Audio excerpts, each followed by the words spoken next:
आप super speciality hospital के बिल्कुल बाहर की तस्वीरें हैं, जहां पर आप ये तमाम आंकड़े देख पा रहे हैं, जहां पर आज जीएमसी ओपीडी को बंद रखा गया है, सर्विसेज को बंद रखा गया है और जस्टिस की मांग करते समय आपको ये तमाम जो स्टूडेंट्स हैं वो नजर आने वाले हैं। यहाँ पर नो सेफ्टी नो ड्यूटी के स्लोगन्स लगाते हुए और स्टॉप रेप के स्लोगन्स लगाते हुए लगातार ये तस्वीरें आप लोग अपनी स्क्रीन पर देख पा रहे हैं, जहाँ पर इस चीज को लेकर लगातार स्लोगन्स फिलहाल लगते नजर आ रहे हैं। तस्वीरें आपकी स्क्रीन पर है, साफ तौर पर क्या कुछ इसको लेकर ये ट्रेनर्स कहेंगे, इनसे भी जानने की कोशिश करेंगे, पर साफ तौर पर स्लोगन जो है वो नो रेप के लगते हुए इस समय आपकी स्क्रीन पर है लगातार।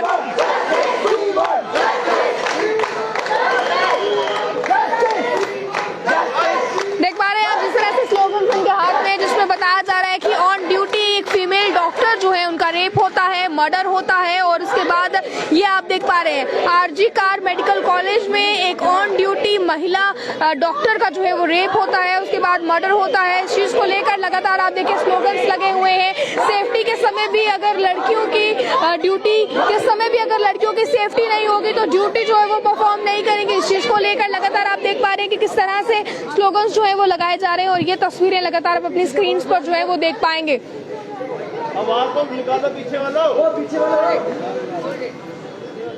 किस तरह से देखते हैं, क्या कहेंगे आप लोग? नो सेफ्टी नो ड्यूटी के स्लोगन्स लगा रहे हैं, क्या कहेंगे? मैम ये बात है कि हमेशा ऐसा होता है जब भी डॉक्टर्स के साथ कुछ होता है तभी ये इशू रेज होता है कि हमें प्रोटेक्शन नहीं मिलती है। हम 24 hours 36 hours 48 hours round the clock यहाँ पे ड्यूटी देते हैं, बट हमारी प्रोटेक्शन की कोई बात नहीं करता। हम चाहते हैं कि हमारे लिए भी कुछ ऐसा प्रोविजन बनाया जाए कि हम हॉस्पिटल में सेफ फील करें। हम देख पा रहे हैं कि ऑन ड्यूटी फीमेल डॉक्टर का रेप होता है, मर्डर होता है, इस पर आप क्या कहेंगे? मैम यही मतलब कुछ भी हो जाए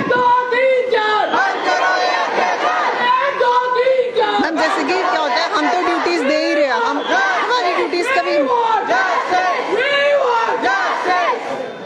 जी हाँ जी मैम, आप किस तरह से क्या कहेंगे सर, जिस चीज को लेकर आप स्लोगन लगा रहे हैं उस चीज को लेकर क्या कहें? मैम हमें एक प्रोटेक्शन चाहिए। जब हम यहाँ पे 36 आवर्स 48 आवर्स ड्यूटीज दे रहे हैं तो हमारी भी एक प्रोटेक्शन चाहिए कि हम भी यहाँ पे सेफ फील करें, डॉक्टर एज अ सेवियर भी यहाँ पे फील सेफ करें यहाँ पे। मैम जिस चीज को लेकर, जिस टॉपिक को लेकर आज आप बाहर आई हैं, ऑन ड्यूटी डॉक्टर महिला का रेप हो जाता है, मर्डर हो जाता है, उसे लेकर आप क्या कहेंगे? हम यही चाहते हैं कि अगर जो डॉक्टर ड्यूटी पे है कम से कम उसकी सेफ्टी तो हो। यहाँ पर कोई सेफ्टी नहीं है। यहाँ पर कोई भी आके, कोई भी अटेंडेंट आके किसी भी उसको डॉक्टर को असॉल्ट कर देता है, फिजिकली असॉल्ट करता है, वर्बली असॉल्ट किया जाता है, लड़कियों को कैट कॉल किया जाता है, पर उसके लिए कभी कुछ प्रोटेक्शन नहीं होती है। क्यों? जब किसी पुलिस अफसर पे, किसी पुलिस अफसर के साथ बदतमीजी की जाती है उसके अगेंस्ट हमारी एफआईआर होती है, पर अगर किसी डॉक्टर के अगेंस्ट कुछ हो रहा है तो एफआईआर क्यों नहीं होती? अगर हम एफआईआर कराने थाने जाते हैं वो हमें क्या बोलते हैं? वो बोलते हैं एफआईआर आप मत कराओ, आपकी आगे की जिंदगी बर्बाद हो जाएगी। हमें बस एक सेंट्रल प्रोटेक्शन एक्ट चाहिए कि हमारी प्रोटेक्शन होनी चाहिए कि कोई अटेंडेंट एक डॉक्टर को हाथ लगाने से पहले 10 बार सोचे। आप किस तरह से देखते हैं? हमारे इंडिया में माना जाता है डॉक्टर्स भगवान का दूसरा रूप होते हैं, पर अगर उन्हीं के साथ अगर डॉक्टर्स भगवान का रूप हम नहीं मानते, हम बोलते नहीं है, ये हमारा काम है, हम उसको सेल्फलेसली काम कर रहे हैं। हम बस यही एक्सपेक्ट करते हैं कि अगर हम काम कर रहे हैं तो हमारी सेफ्टी के लिए तो हमारे भी पेरेंट्स हैं, वो जब बोलते हैं उनके अटेंडेंट्स आते हैं, इतने अल्कोहलिक पेशेंट्स होते हैं, उनको अपनी लीवर की चिंता नहीं, वो मर रहे हैं, आके फिर हमें अटेंडेंट्स मार रहे हैं। क्यों? अगर उनको अपनी हेल्थ की चिंता नहीं है, तुमने अपनी डाइट का ख्याल नहीं रखा, तो इसमें डॉक्टर्स क्या कर सकते हैं? हम सिर्फ अपनी सेफ्टी मांगते हैं, हमें कुछ नहीं चाहिए और हम सिर्फ सिंपली हमारी सेफ्टी मांगते हैं। नेक बोन तक फ्रैक्चर है उस लड़की का, bleed from the eyes, she was bleeding from the vagina. This is brutal, this is inhuman behaviour. अभी तक भी आपको लगता है कि जस्टिस के लिए कुछ ऐसे स्टेप्स नहीं उठाए गए हैं? इन मोर देन 48 आवर्स कुछ भी नहीं हुआ है, कुछ भी नहीं।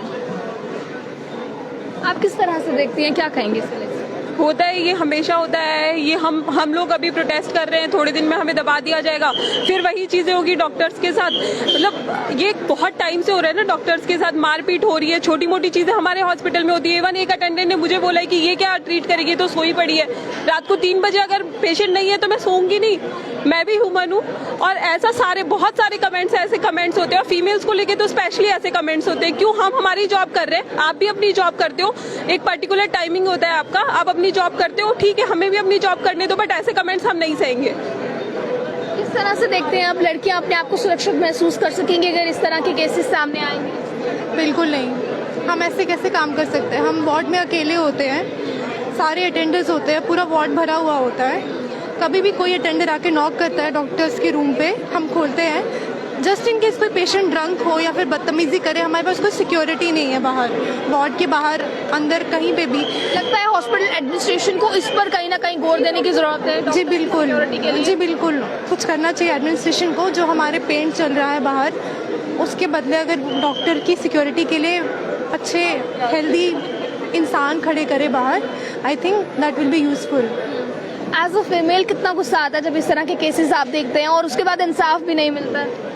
अब इनिशियली इंसान को गुस्सा आता है, लेकिन जब आप कॉन्टिन्यूसली इस चीज़ में होते हो, एक टाइम के बाद आप नम हो जाते हो। आपको पता है कि कुछ हेल्प नहीं होती है। हम ये बहुत टाइम से सहते आ रहे हैं, हम कोशिश भी करते हैं। लगता नहीं है कि हॉस्पिटल एडमिनिस्ट्रेशन को इस तरह के कुछ प्रावधान रखने चाहिए कि फीमेल डॉक्टर्स के साथ एक सिक्योरिटी होनी चाहिए, उनके कैबिन के बाहर एक सिक्योरिटी होनी चाहिए कि अगर पेशेंट रात के समय में आ रहा है या कुछ नशे की हालत में आ रहा है तो उस समय कोई सिक्योरिटी ऐसी हो जो फीमेल डॉक्टर्स को प्रोटेक्ट कर सके। स्पेशली इमरजेंसीज में और वार्ड्स में, चाहे मेल हो फीमेल हो, कोई भी डॉक्टर, कोई भी सिस्टर, कोई भी स्टाफ ड्यूटी पे हो, एटलीस्ट हर एक वार्ड के सामने एक सिक्योरिटी गार्ड, जो सिक्योरिटी जिसको आती हो करनी है। सिक्योरिटी गार्ड्स भी कुछ ऐसे होते हैं जो they don't look like security guard, जो हमको नहीं बचा सकते हैं। तो जिनकी इंसाफ के लिए आज आप मांग कर रही हैं, आपने देखा कि उनके साथ जो हुआ वो तो शब्दों में बयान नहीं किया जा सकता है, जो दरिंदगी उनके साथ हुई है। क्या लगता है किस तरह के कड़े कदम उठाने की जरूरत है, ये किस तरह के स्ट्रिक्ट रूल्स बनाने की जरूरत है, ये क्या सजा उसको होनी चाहिए जिसने ये घिनौना काम किया?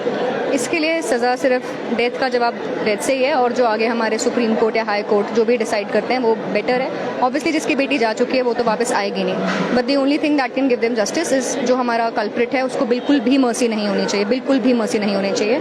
और एक स्ट्रिक्ट कानून इसके अगली बार कोई करने से पहले सोचे, और पब्लिक में ऐसी अवेयरनेस जगाना ज़रूरी है। कितना जरूरी समझते हैं बाकियों तक ये मैसेज पहुंचाना कि बस अब बहुत हो गया, इससे आगे ये चीज़ नहीं सही जा सकती? बहुत ज़रूरी है, इसलिए हम ये प्रोटेस्ट भी कर रहे हैं, सारे ओपीडीज को बंद करके और सारे वार्ड राउंड सबको बंद करके। हमने सिर्फ इमरजेंसी सर्विसेज रखी हुई हैं, और ये बहुत ज़रूरी है सब तक पहुंचना। Even the rapist should be hang.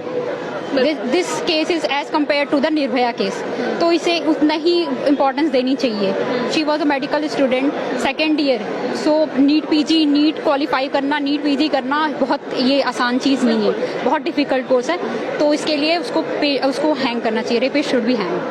चलो ठीक है। लगता है आपको इस तरह के मामला जो हमारे इंडिया में पेश आते हैं, निर्भया केस को आपने देखा कितना समय हो गया, कितना डिले किया गया उनके जस्टिस के लिए, तो लगता है इस तरह के जब केसेस आते हैं इंस्टेंट जस्टिस मिलना जरूरी है ताकि इस तरह के लोग जो ऐसी चीजें करते हैं, इसमें इन्वॉल्व रहते हैं, उनको दहशत का माहौल पैदा हो सके और वो इस तरीके की चीजों को अवॉइड करें?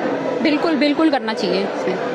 देख पा रहे हैं तस्वीरें आप साफ तौर पर किस तरह से इस चीज को लेकर जो है वो यहाँ पर प्रोटेस्ट भी होता नजर आ रहा है। तस्वीरें सामने हैं, साफ तौर पर आपके पास सबके दिख पाए जिस तरह से ऑन ड्यूटी एक फीमेल महिला का जो है, डॉक्टर महिला का जो है वो रेप होता है, मर्डर होता है। देखिए कितना घिनौना काम ये किया गया है। बिल्कुल सही, अभी हमने बातचीत के दौरान एक लड़की ने हमें ये भी बताया कि बिल्कुल निर्भया रेप केस की तरह ही हम इसे देख सकते हैं, पर अब सवाल ये है कि इस पर जस्टिस पर इतना समय क्यों लग जाता है? निर्भया रेप केस में आपने देखा कि जस्टिस में कितना समय लगा, जिसके बाद लगातार एक के बाद एक इस तरह के मामले आते रहे जिस पर कोई पूर्ण विराम लगता दूर दूर तक आपको कहीं नजर नहीं आया। इसके बाद ये तस्वीरें लगातार आप स्क्रीन पर देख पा रहे हैं, और इस समय किस तरह से आप देखते हैं क्या ड्यूटी जो है वो लड़कों की बनती है, या बाकी सभी चीजें जो इस तरह के केसेस आते हैं, किस तरह से इंस्टेंट जस्टिस इस पर होना चाहिए कि आगे चलकर कोई इस तरह के मामला पेश ना आए? मैम जस्टिस जो है वो तो इस मामले में चाहिए, बट मेन होता है प्रिकॉशंस जो हॉस्पिटल एडमिनिस्ट्रेशन को लेने चाहिए।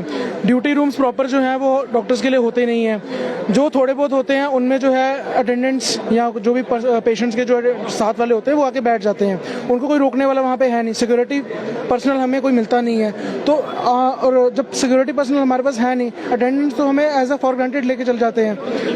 इमरजेंसी में आते हैं, इमरजेंसी में कुछ भी बोल के चले जाएंगे, आगे एडमिनिस्ट्रेशन जो है कोई एक्शन नहीं लेती है, तो वो चीज़ें मैम उन चीज़ों में सुधार की ज़रूरत है। हमारे लिए प्रॉपर रूम्स हो, एडमिनिस्ट्रेशन हमारे लिए स्टैंड ले, वो चीज़ें इंपॉर्टेंट है मैम। किस तरह के आप चाहते हैं कि स्ट्रिक्ट रूल्स बनाए जाएं या फिर किस तरह से सजा उस व्यक्ति को दी जाए, क्योंकि इनकी जो पोस्टमार्टम रिपोर्ट आई है वो दिल दहला देने वाली है, तो किस तरह से आप? हालांकि मैम जी मैम पोस्टमार्टम रिपोर्ट बहुत दिल दहला देने वाली है, पर हम यही चाहते हैं कि स्ट्रिक्ट एक्शन लिया जाए उस इंसान के खिलाफ जिसने भी ये किया है, क्योंकि ताकि आगे जाके जो है कोई भी अगर ऐसा करने का सोचे उसके दिमाग में ये चीज़ आनी ही नहीं चाहिए। पहली बात ये चीज़ आनी ही नहीं चाहिए। और बिल्कुल अगर ऐसा कुछ सोचे भी तो उससे पहले उसकी रूह कांप जाए, ये सब चीजें सोचने से भी पहले। तस्वीरें लगातार आपने स्क्रीन पर देखी, आगे के अपडेट